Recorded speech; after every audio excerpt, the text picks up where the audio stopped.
Hi and shalom, I'm Clay9 and this is a video about Purim or Purim, a Jewish holy time or a festival time of feasting and rejoicing and gift giving. And it's in the Bible. Purim's in the book of Esther. And everything you need to know about Purim is found there. All the themes of Purim are the same themes that you find in the book of Esther. Bridal themes, banquet theme, being pleasing to the king, meaning being pleasing to God, theme of intercession, victory over the enemies, the ongoing battle between the Israelites and the Amalekites, enemies of God and the people of God, and the enmity between them and the ultimate victory that God's people have. A major theme is the providence of God. Not one time is prayer or worship or even the word God or the name of God mentioned in the book of Esther, and yet God's providence is so evident. And another really important theme is that Purim is a day like Yom Kippur and vice versa. Believe it or not, they're both a day on which all Israel is saved, so to speak. The book of Esther also has an eschatological application. So there are many revelations about the end of the age in the book of Esther and the role that the bride of the Messiah will play. But first of all, when you read the book of Esther, it's really clear that Purim is a celebration of the fact that a long time ago in the Persian Empire, a very evil man named Haman cast lots to determine on what date the Jews should have been annihilated. Basically, a genocide.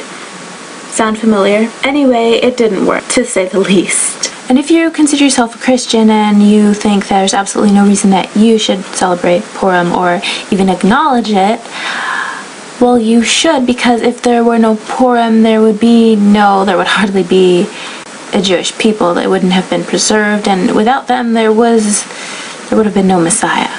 Besides, Yeshua celebrated Purim, so why shouldn't you? Purim is the Hebrew word for lots, as in lots or lottery. On the date that the Jews were supposed to have been annihilated, the tables were turned on their enemies. The Jews were allowed and able to defend themselves, and at their time of sorrow, at the time that they were supposed to be slaughtered, destroyed, annihilated, they instead had victory over their enemies. They had relief from their enemies, and the tables were turned. So their sorrow was turned into rejoicing, their time of mourning into a time of feasting. And so that's like the whole point. That's the whole thing with Purim. And also it's prophetic of the fact that one day this world as we know it, with the sin and the evil, the tables will be turned. The kingdoms of this world will become the kingdom of our God and his Messiah. After a time of great sorrow and suffering, all Israel will be saved. So the Messianic age will come, and that Purim is sort of a prophetic picture of that, something that the book of Revelation mentions, and I guess I'll just go there right now. The seventh trumpet, Revelation 11. So this is right after the two witnesses have their 3.5 years witnessing in Jerusalem. The seventh trumpet sounds, and here it says, "The kingdom of this world has become the kingdom of our Lord and of his Messiah, and he will reign forever." And the 24 elders, who were seated on their thrones before God, fell on their faces and worshipped God, saying, "We give thanks to you, Yahweh God Almighty, the one who is and who was, because you have taken your great power and have begun to reign." The nations were angry, the same way Haman was angry at the Jews. "And your wrath has come. The time has come for judging the dead and for rewarding your servants, the prophets, and your saints, and those who revere your name." Those would be the names Yahweh and Yahushua, the sacred names that happen to be Hebrew names, and I'm not just talking about the abbreviated forms, but their actual names.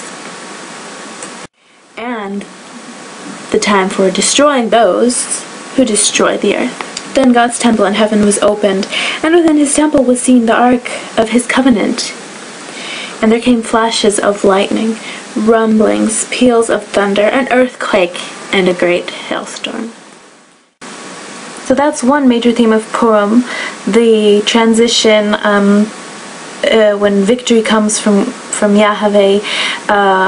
In this book of Esther, it was this ongoing thing for a year. So, Haman issued this decree And it wasn't until a year later that they got their victory. And it wasn't until a year later that they got relief from their enemies that the tables were turned. You can think of it this way. So mankind has been on earth like 6,000 years, struggling in sin, suffering in sin. And that's also another reason why we know it's the end of the age, because we're hitting like that 6,000 year end of that, which is the end of days.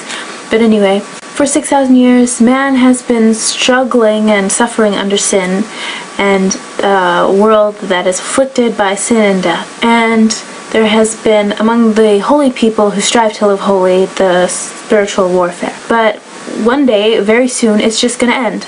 Like that. This transition period between this world, this sinful world, and the world to come, the Messianic age. So it's also about the transition period between the Great Tribulation, the time of Jacob's trouble in the end of days, right before the Messianic age. And just as in the time of Esther, there was the evil Haman who wanted to annihilate the Jews, there will be an evil man named, well, the anti-Messiah, who will use the name Jesus. So I could say his name is Jesus. And I wouldn't be lying. I should explain myself. Yes, there's healing, saving, delivering, anointing power in the name Jesus. Now, in the present. But in the Great Tribulation, things get a bit more complicated. Well, see, Jesus isn't actually a name. It's a really bad, poor transliteration of an abbreviated form of the Hebrew name. So it's not even from the original full Hebrew name, but an abbreviated, shortened form that kind of sketchy. It's a poor transliteration at that. So when you say Jesus is an English name, that's not true. It's a Greek name. And any form of the name, like Yesu, you could say, oh, this is an Italian version, French version, whatever. No, they're Greek. It's Greek. But actually, it's not even a name, so I can't really call it a Greek name. It's really just a Greek transliteration of a name. So all the versions of the name Jesus that we have today are really good transliterations of a really bad Greek transliteration of a Hebrew name, and it's not a name anymore. When it should be from the Hebrew, and not just any old Hebrew, but the original Hebrew. So it shouldn't be, you can't say that the Son of God, the Messiah's name is Yeshua. It's actually Yahushua is the full version. So when I say that the anti-Messiah's name is going to be Jesus, or is Jesus, it's kind of true, because that's the name that he will use. And so it's basically, Jesus is or will be the rendered name of the anti-Messiah. And so that means in the Great Tribulation, that name's going to have occult power attached to it. And so you need to know the name Yahshua or Yahushua for then. The pronunciation doesn't matter as long as Yah is in the name, because that's the name of God. So the name Jesus, which isn't really a name, has no meaning, but the name Yahushua means Yahweh saves. And there's all kinds of scriptural support for this idea that during the Great Tribulation you need to know the name Yahushua, because the Bible talks about calling on the name of the Lord in that day, in the time of trouble, meaning the Great Tribulation. The Lord, all caps, it means the name of Yahweh. In the Great Tribulation you need to be calling on the names of Yahweh and Yahushua. Yahushua because it has the name of Yahweh in it, and it means Yahweh saves, so the Lord saves, whereas Yeshua and Jesus don't. Don't worry, this video is still about Purim. Like I said earlier, the anti-Messiah will be a lot like Haman, in fact, much worse. And he will be worse than Hitler, and biblically it would be 7 times worse than Hitler. You cannot even begin to fathom how terrible it will be. But the whole point is to keep your faith in God. And there will be martyrs. There have always been. In the story of Hanukkah, there's lots of martyrs in the stories, I should say, of Hanukkah. Now, Purim is unique because there was really no tragedy on the Jewish end as far as the book, as far as Esther really goes into detail, even though there was this struggle for a year. Or you could say it went back to the time of the Exodus with Amalek, or even before that to Esau, his forefather. You could even say the time before there was time, preordained, and it existed spiritually before the souls even came to earth. But as I was saying about the book of Esther and Purim, there was this looming disaster for a year, and then one day it was like, enough. And so it will be that way at the very end of the age. God's gonna say, enough is enough, and that's it. So that's, prophetically, that's a picture of. And also Purim has a lot to do with intimacy with God and the same stuff that this Song of Songs talks about, and being, the bride of the Messiah, and growing in holiness and intercession, and being pleasing to God, just as Esther was pleasing unto the king. So the bride, so the church really should strive to be pleasing unto God, but only a remnant is really utterly pleasing and found blameless and spotless without wrinkle, because they really strive to put God first. Only a remnant is part of the bride of the Messiah. Only a remnant has the same intimacy with God as is written about in the Song of Songs, the Song of Solomon, which is considered the Holy of Holies of the Bible. So there's only a small remnant who has that same kind of intimacy of the holy place, the most holy place of the temple, where the Ark of the Covenant was, where God's very presence dwelled. And of course, we have admission to that by the blood of Yahushua. And so, again, I'm still talking about Purim. The same way Esther was against the law to go unto the king, we cannot make petition unto God unless we have atonement for our sin in the Messiah, and not only that, but we are walking in holiness according to the same power that comes from knowing the Messiah, Yahushua HaMashiach. And, back to Esther. A year before she saw the king, she spent 12 months of beauty treatments, and the events of Purim are actually stuff that happens later during Esther's reign as queen. So I'm talking about the year before she even met the king, before she was chosen to be queen. So she actually spent an entire year preparing herself to meet the king so that she would be pleasing unto him. And that's pretty prophetic. 6 months soaking in oil of myrrh, and myrrh usually has a symbolism of suffering, and there's a lot of suffering in this life for the people of God. The more holy you want to be, the more suffering you're gonna have to endure. And then the second half of the year was cosmetics and beauty treatments and perfumes, and that's also symbolic of the anointing of the Holy Spirit. So I didn't really tell you the story of Esther, but I'm just going to go ahead and do that, because, how can anyone explain Purim without telling the story of Esther? And by the way, that's one of the ways you celebrate Purim, is by reading Megillot Esther, which is Hebrew for the scroll of Esther, meaning the book of Esther, the same one you can find in any Christian Bible and any Tanakh. Chapter 1. First chapter, basically, Persian Empire, King Xerxes, Emperor Xerxes, as he's most popularly known. He has this huge banquet, and his queen, he calls her, summons her to come, but she refuses. Her name was Vashti. As punishment, she is basically excommunicated from the king's presence forever. But I've also heard accounts that she was executed. And he has a beauty pageant to get a new queen. And so he sends the message out to all the provinces, and they gather all these young women, and they have a competition, and for a year they're preparing for it, and finally Esther becomes queen. She happened to be Jewish, but nobody knew that. She was raised by her uncle Mordacai, so I'm in chapter 2, by the way. And Mordacai happens to uncover a secret conspiracy to kill the king. And so he tells Esther, who in turn told the king and saved the king's life. Unfortunately, Mordacai didn't get rewarded, at least not right away. Chapter 3. Meanwhile, this guy named Haman that I mentioned earlier, he's really a megalomaniac. He's really up himself. So he's riding around on a horse, and having people bow down to him.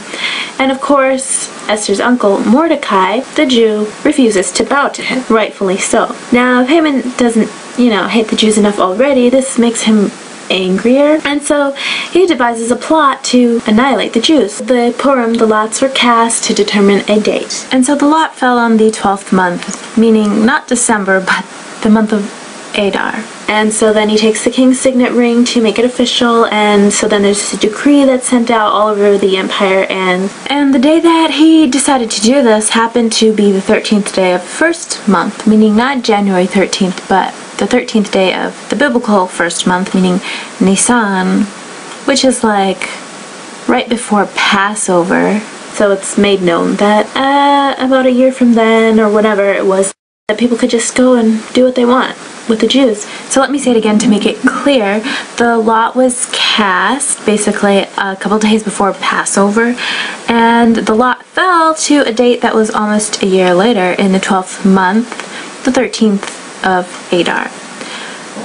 And so today, the 14th and the 15th of Adar are celebrated. The 13th was the day that the Jews were supposed to have been annihilated, but they weren't. Instead, they annihilated the ones that wanted to annihilate them. And so they celebrated the 15th of Adar. Coincidentally, there are some striking parallels between this and what this ministry, AmightyWind HaKodesh, Holy Ghost Fire, Last Chance Ministry, has been undergoing for over the past year. In a war with the bride of Satan, 5 forms of the occult: theistic Satanism, Kabbalah, Wicca, Voodoo, and Shamanism. The 5 major forms uniting as one, with one purpose. Their stated purpose has been to kill this ministry. Take that to mean what you want, but Elizabeth Elijah has been the recipient of death threats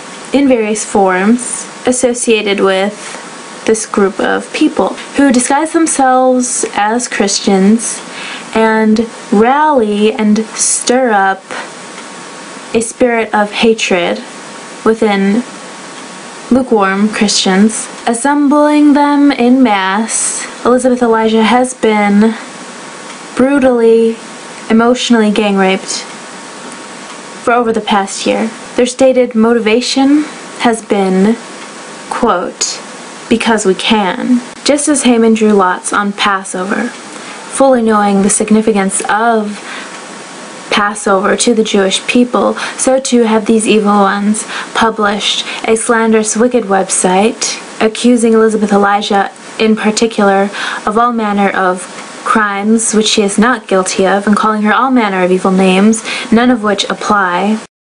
Passover. And also, very intentionally, and this has been expressed, in fact, as a birthday present, to further harass her. As Haman cast lots and issued the decree for the annihilation of the Jews on the 13th day of the first month of the primary calendar then in use, and as the Jews began to fast and mourn on that very day, so too did Yahweh issue a decree to fast on the 13th day of the first month of the primary calendar in use today, the Gregorian calendar. Last year, January 13th, miracle fast was issued. And again, this year, in this season of Purim, we are asking you and pray for the deliverance of this ministry, for our victory and yours. If you count this ministry a blessing, then please bless this ministry in return. The Bible says, "He who receives a prophet receives a prophet's reward." And Yahushua said, "He who receives me receives my Father, and he who receives the one I send, a prophet, receives me." And so what you do with this ministry is also what you do unto Yahushua. As Mordacai petitioned Esther to petition the king, we petition you to seek God in prayer for this ministry.